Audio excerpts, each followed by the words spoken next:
Parte 3. O Homo sapiens perde o controle. Podem os humanos continuar a conduzir o mundo e a lhe dar significado? Como a biotecnologia e a inteligência artificial ameaçam o humanismo? Quem poderá ser o herdeiro do gênero humano e que nova religião poderá substituir o humanismo? 8. A bomba relógio no laboratório. Em 2016, o mundo é dominado pelo pacote liberal do individualismo, dos direitos humanos, da democracia e do livre mercado. Mas a ciência do século XXI está solapando as fundações da ordem liberal. Como não lida com questões de valor, a ciência não pode determinar se os liberais têm razão ao valorizar a liberdade em detrimento da igualdade ou ao valorizar um indivíduo em detrimento do coletivo. No entanto, como qualquer outra religião, o liberalismo também se baseia no que acredita serem declarações factuais, além dos juízos éticos abstratos, e as declarações factuais não resistem a um escrutínio científico rigoroso. Os liberais dão tamanho valor à liberdade individual porque acreditam que os humanos têm livre arbítrio. Segundo o liberalismo, as decisões de eleitores e de clientes não são nem determinísticas nem aleatórias. É claro que as pessoas são influenciadas por forças externas e eventos casuais, porém, ao final, cada um de nós pode acenar com a varinha de condão da liberdade e tomar as próprias decisões. Por essa razão, o liberalismo dá tanta importância a eleitores e clientes e nos instrui a seguir nosso coração e ir atrás daquilo que nos faz sentir bem. É nosso livre-arbítrio que imbui o universo de significado, e como quem está fora não pode saber como você se sente, nem predizer quais serão suas escolhas, você não deve confiar em nenhum grande irmão que cuide de seus interesses e de seus desejos. A atribuição de livre-arbítrio aos humanos não é um juízo ético. O que se pretende é que seja uma descrição factual do mundo. Embora a chamada descrição factual possa ter feito algum sentido no passado, no tempo de Locke, Rousseau e Thomas Jefferson, não se acomoda muito bem com as descobertas recentes das ciências da vida. A contradição entre livre-arbítrio e ciência contemporânea é o elefante na loja de porcelanas, aquele que muitos preferem não ver quando olham pelo microscópio ou pelo scanner de ressonância magnética. No século XVIII, o Homo sapiens se parecia com uma misteriosa caixa preta, cujo funcionamento interno estava além de nossa percepção. Daí que, quando estudiosos perguntavam por que um homem saca de uma faca e apunhala outro até a morte, uma resposta aceitável seria, porque ele fez essa escolha. Usou seu livre-arbítrio para escolher o assassinato, e é isso que o torna responsável pelo crime que cometeu. No decorrer do século passado, quando os cientistas abriram a caixa preta dos sapiens, não acharam lá nem alma, nem livre-arbítrio, nem um eu. Somente genes, hormônios e neurônios, que obedecem às mesmas leis físicas e químicas que governam o resto da realidade. Hoje, quando estudiosos perguntam por que um homem puxa uma faca e apunhala mortalmente alguém, responder, porque ele fez essa escolha.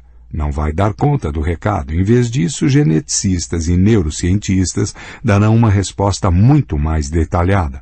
Ele fez isso devido a tais e tais processos eletroquímicos no cérebro, que foram configurados por uma formação genética específica, que é o reflexo de antigas pressões evolutivas aliadas a mutações casuais. Os processos eletroquímicos no cérebro que resultam em assassinato são ou determinísticos ou aleatórios, ou uma combinação dos dois, mas nunca são livres. Por exemplo, quando um neurônio dispara uma carga elétrica, isso pode ser uma reação determinística a um estímulo externo, ou o resultado de uma ocorrência randômica, tal como a decomposição espontânea de um átomo radioativo. Nenhuma dessas opções deixa espaço para o livre-arbítrio. Decisões tomadas por uma reação em cadeia de eventos bioquímicos, cada um determinado por um evento anterior, certamente não são livres. Decisões resultantes de acidentes subatômicos, randômicos, tampouco são livres. São apenas randômicas. E quando acidentes randômicos se combinam com processos determinísticos, têm-se resultados probabilísticos. Porém, isso não chega a ser liberdade. Suponha que construímos um robô cuja unidade central de processamento está conectada a uma massa radioativa de urânio. Quando escolhe entre duas opções, digamos, apertar o botão da direita ou o botão da esquerda, o robô conta o número de átomos de urânio que decaíram durante o minuto anterior. Se o número for par, ele aperta o botão da direita. Se o número for ímpar, pressiona o botão da esquerda. Não se tem certeza do que fará um robô assim, mas ninguém chamaria essa geringonça de livre, e não sonharíamos em lhe permitir votar em eleições democráticas ou ser considerado legalmente responsável por suas ações. Até onde vai o melhor de nosso entendimento científico, determinismo e aleatoriedade dividem o bolo entre eles sem deixar uma só migalha para a liberdade. A palavra sagrada liberdade acaba se revelando assim como alma, um termo vazio que não carrega nenhum significado discernível. Livre-arbítrio só existe em histórias imaginárias inventadas pelos humanos. O derradeiro prego no caixão da liberdade é fornecido pela teoria da evolução. Assim como não pode se enquadrar na ideia de almas eternas, tampouco a evolução pode engolir a ideia do livre-arbítrio. Porque, se os humanos são livres como a seleção natural poderia tê-los configurado? Segundo a teoria da evolução, todas as escolhas que os animais fazem, de moradia, de comida ou de parceiros, refletem em seu código genético. Se, graças a seus genes adequados a isso, um animal opta por comer um cogumelo nutritivo e copular com parceiros saudáveis e férteis, esses genes são transmitidos à próxima geração. Se, em razão da existência de genes não adequados, um animal escolhe cogumelos venenosos e parceiros anêmicos, esses genes se extinguirão. Contudo, se um animal escolher livremente o que comer e com quem se acasalar, a seleção natural deixa de funcionar.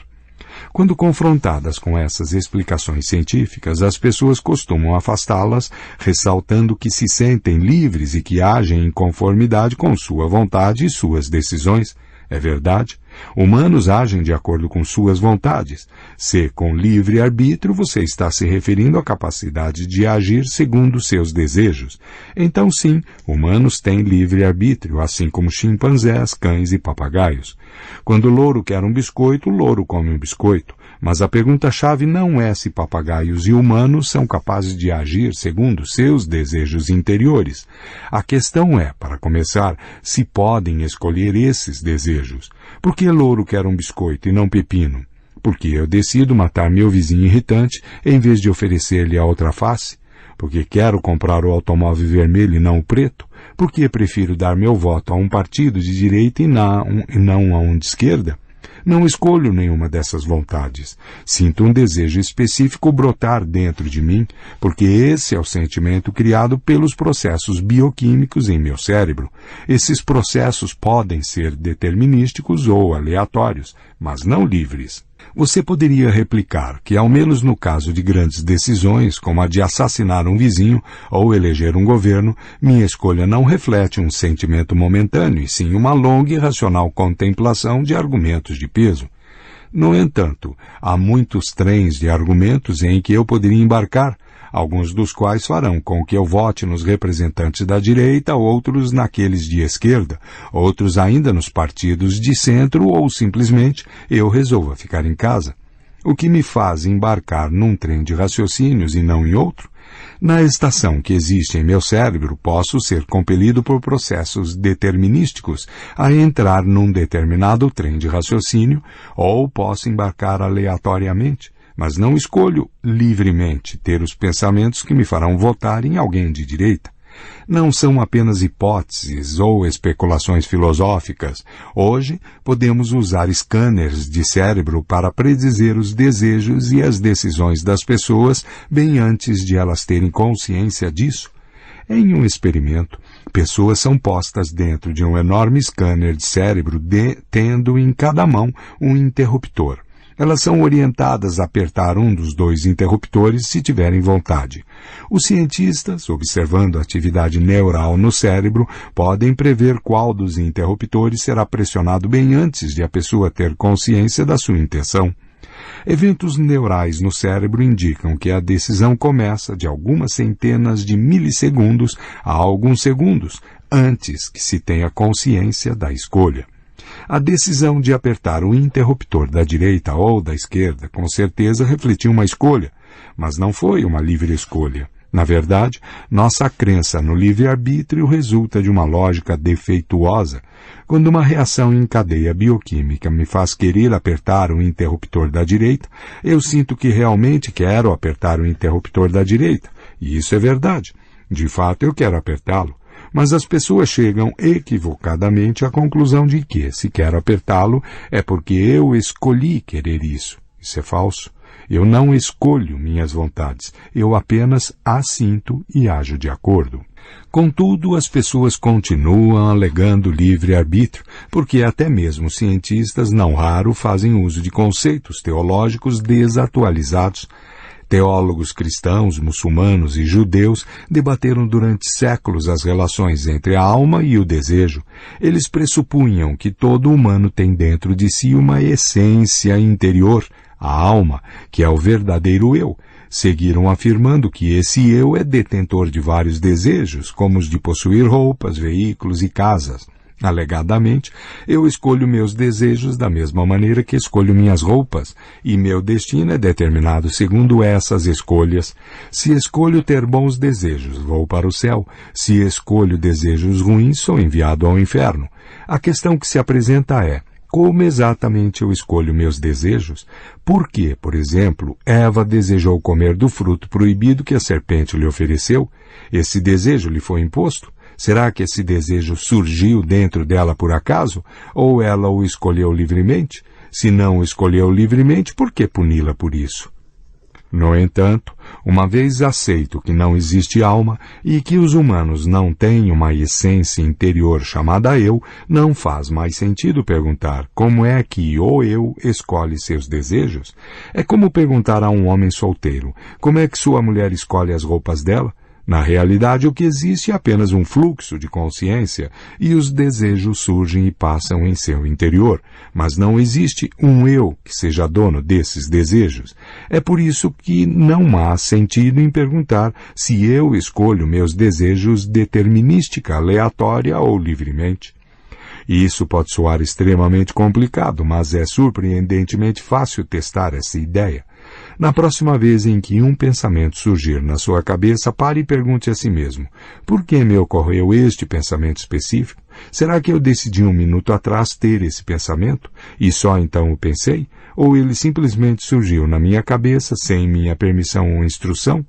Se realmente sou o senhor de meus pensamentos e minhas decisões, posso decidir não pensar sobre absolutamente nada durante os próximos 60 segundos? Tente isso e veja o que acontece. Duvidar do livre-arbítrio não é apenas um exercício filosófico. Existem implicações práticas. Se organismos realmente carecem de uma vontade livre, a implicação é de que poderíamos manipular e até mesmo controlar seus desejos, utilizando drogas, engenharia genética ou estimulação cerebral direta. Se você quer ver a filosofia em ação, faça uma visita a um laboratório que usa ratos-robôs. Um rato-robô é um rato comum com uma mudança. Cientistas implantaram eletrodos nas áreas sensoriais e de recompensa de seus cérebros. Isso lhes possibilita manobrar os ratos por controle remoto. Depois de breves sessões de treinamento, as pesquisas conseguiram não só fazer os animais irem para a esquerda ou para a direita, mas também subir escadas, farejar montes de lixo e fazer coisas que ratos normalmente não gostam de fazer, como pular de grandes alturas. exércitos e corporações manifestam grande interesse nos ratos-robôs, na esperança de que possam se mostrar úteis em muitas situações. Por exemplo, eles poderiam ajudar a descobrir sobreviventes presos sob os escombros de prédios que desabaram, localizar bombas e armadilhas explosivas e mapear túneis subterrâneos e cavernas. Ativistas pelo bem-estar dos animais expressam preocupação com o sofrimento que esses experimentos infligem aos ratos. O professor Sanjeev Talwar, da Universidade do Estado de Nova York, um dos principais pesquisadores que usam os ratos-robôs, descarta essas preocupações e alega que os ratos, na verdade, apreciam os experimentos. Afinal, explica Talwar, eles trabalham por prazer e quando os eletrodos estimulam o centro de recompensa em seus cérebros, os ratos sentem que estão no nirvana. Até onde se sabe, o rato não sente que alguém o está controlando, nem que está sendo coagido a fazer algo contra a sua vontade. Quando Talwar aciona o controle remoto, o rato quer ir para a esquerda e é por isso que ele vai para a esquerda. Quando o professor aciona outro controle, o rato quer subir pela escada. Afinal, os desejos do rato não são mais do que um padrão no disparo de neurônios. O que importa se os neurônios disparam sinais porque estão sendo estimulados por outros neurônios ou porque estão sendo estimulados por eletrodos implantados e conectados ao controle remoto do professor? Se você questionasse o rato, ele bem poderia lhe dizer: claro que eu tenho livre-arbítrio. Olhe, eu quero ir para a esquerda, e eu vou para a esquerda.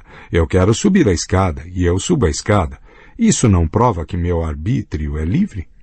Experimentos realizados com Homo sapiens indicam que, assim como os ratos, humanos também podem ser manipulados e que é possível criar ou extinguir sentimentos complexos como amor, raiva, medo e depressão, estimulando os pontos certos no cérebro humano. Militares nos Estados Unidos começaram recentemente a fazer experimentos mediante a implantação de chips de computador no cérebro, na expectativa de usar esse método para tratar soldados que sofrem de transtorno de estresse pós-traumático. No Hospital Hadassah, em Jerusalém, médicos foram pioneiros em um tratamento inovador para pacientes que sofrem de depressão aguda. Eles implantaram eletrodos no cérebro do paciente e os conectaram ao minúsculo computador introduzido no peito do paciente. Ao receber um comando do computador, os eletrodos utilizam correntes elétricas fracas para paralisar a área do cérebro responsável pela depressão. O tratamento nem sempre é bem sucedido, mas em alguns casos os pacientes relataram que o sentimento de vazio escuro que os atormentava havia desaparecido, como que por magia. Um paciente queixou-se de que vários meses após o tratamento tivera uma recaída e fora acometido de grave depressão. Ao ser examinado, os médicos descobriram a causa do problema.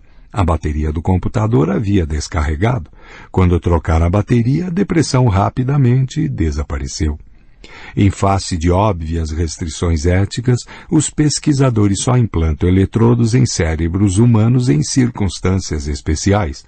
A maioria dos experimentos relevantes com humanos é realizada por meio de dispositivos não invasivos, parecidos com capacetes, conhecidos tecnicamente como estimuladores transcranianos por corrente contínua. O capacete é dotado de eletrodos que são fixados no lado de fora do couro cabeludo. Ele produz campos magnéticos fracos e os dirige a áreas específicas do cérebro, estimulando ou inibindo atividades selecionadas. Os militares americanos realizam experimentos com esses capacetes na esperança de aguçar o foco e incrementar o desempenho de soldados, tanto no treinamento como no campo de batalha. Os principais experimentos são realizados no Diretório de Eficácia Humana, localizado numa base da Força Aérea em Ohio.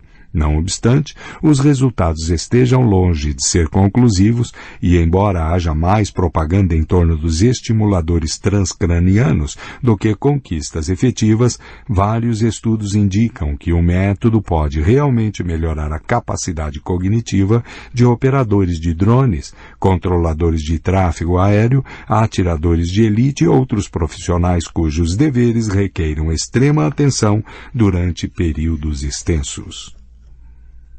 Sally Adie, um jornalista do New Scientist, teve permissão para visitar uma instalação de treinamento de atiradores de elite e verificar os efeitos em si mesma. Primeiro, ela entrou em um simulador de campo de batalha sem usar o capacete transcraniano. Sally descreve como o medo a invadiu quando viu 20 homens mascarados usando cinturões com bombas suicidas e armados com fuzis avançando em sua direção. Para cada um que consigo matar com um tiro, escreve Sally, mais 3 atacantes aparecem do nada. Certamente não estou atirando com rapidez suficiente, e o pânico e a incompetência fazem com que eu trave minha arma continuamente. Felizmente para ela, os atacantes eram apenas imagens de vídeo projetadas em gigantescas telas em torno dela. Ainda assim, ela ficou tão desapontada com seu fraco desempenho que preferiu largar o fuzil e sair do simulador. Depois disso, Sally foi conectada ao capacete. Ela relata que não sentiu nada fora do comum, exceto um leve formigamento e um estranho gosto metálico na boca. Mas começou a acertar os terroristas um por um, fria e metodicamente, como se fosse Rambo ou Clint Eastwood. Quando 20 deles correram para mim brandindo suas armas, eu calmamente apontei meu fuzil, fiz uma pausa para respirar profundamente e acertei o que estava mais próximo, antes de apontar para o alvo seguinte, com tranquilidade. Não senti o tempo passar e de repente ouvi uma voz dizendo, "Bem, acabou." As luzes se acenderam no simulador. Naquele súbito silêncio entre os corpos que me cercavam, eu estava à espera de mais atacantes, e fico um pouco desapontada quando a equipe começa a remover meus eletrodos. Olho para cima e pergunto se alguém adiantou o relógio. Inexplicavelmente haviam se passado 20 minutos. "Quantos eu peguei?" pergunto o assistente. Ela olha para mim zombeteiramente. "Todos eles." O experimento mudou a vida de Sally. Nos dias seguintes, ela se deu conta de que tinha passado por uma experiência quase espiritual. O que definia a experiência não era ter sentido mais esperta ou ter aprendido mais depressa. O que fez o chão sumir foi que, pela primeira vez na vida, tudo o que havia na minha cabeça finalmente silenciou. Meu cérebro livre de inseguranças e dúvidas foi uma revelação. De repente, houve aquele silêncio incrível.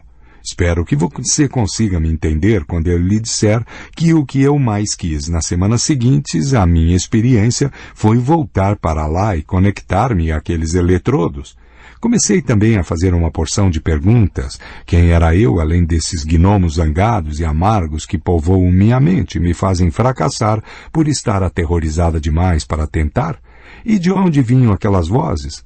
Algumas dessas vozes repetem os preconceitos da sociedade, algumas ecoam nossa história pessoal e algumas articulam nosso legado genético. Todas reunidas, diz Sally, criam uma história invisível que dão forma a nossas decisões conscientes de um modo que raramente percebemos. O que aconteceria se pudéssemos reescrever nossos monólogos interiores ou, mesmo ocasionalmente, silenciá-los por completo? Em 2016, os estimuladores transcranianos ainda estão nos primórdios e não está claro se e quando irão tornar-se uma tecnologia amadurecida. Até o momento eles incrementam aptidões por breves períodos e os 20 minutos de experiência de Sally Adie podem ser considerados excepcionais, talvez até mesmo o resultado do famoso efeito placebo. A maioria dos estudos publicados sobre estimuladores transcranianos baseia-se em amostras muito pequenas de pessoas que os operam em circunstâncias especiais, e os efeitos e riscos de longo prazo são totalmente desconhecidos. No entanto, se a tecnologia amadurecer, ou se for descoberto algum outro método de manipulação dos padrões elétricos do cérebro, como isso vai afetar as sociedades humanas e os seres humanos? As pessoas poderiam muito bem manipular seus circuitos elétricos cerebrais, não só para atirarem terroristas, mas também para alcançar objetivos mais mundanos e liberais, como estudar e trabalhar com mais eficácia, aproveitar jogos e hobbies e ser capaz de se concentrar no que interessa em cada momento, seja matemática ou futebol. Contudo, se e quando essa manipulação se tornar rotineira, o suposto livre-arbítrio pode tornar-se só mais um produto que se pode comprar. Você quer dominar o piano, mas toda vez que chega a hora de praticar, você quer, na verdade, assistir televisão? Sem problema, apenas põe o capacete, instale o software adequado e logo estará doido para tocar piano. Você poderia contra-argumentar que a capacidade de silenciar ou elevar as vozes em sua cabeça irá efetivamente fortalecer e não enfraquecer seu livre-arbítrio. Atualmente, com frequência, você não consegue realizar seus mais acalentados e autênticos desejos por causa de interferências externas que o distraem do seu intento. Com a ajuda do capacete, da atenção e de dispositivos semelhantes, ficará mais fácil silenciar as vozes alienígenas de sacerdotes, marqueteiros, publicitários e vizinhos e focar naquilo que você quer. No entanto, como vamos ver adiante, a noção de que você tem seu eu único e que, portanto, é capaz de distinguir seus desejos autênticos do de outras vozes é somente mais um mito liberal, desmascarado pela pesquisa científica mais recente.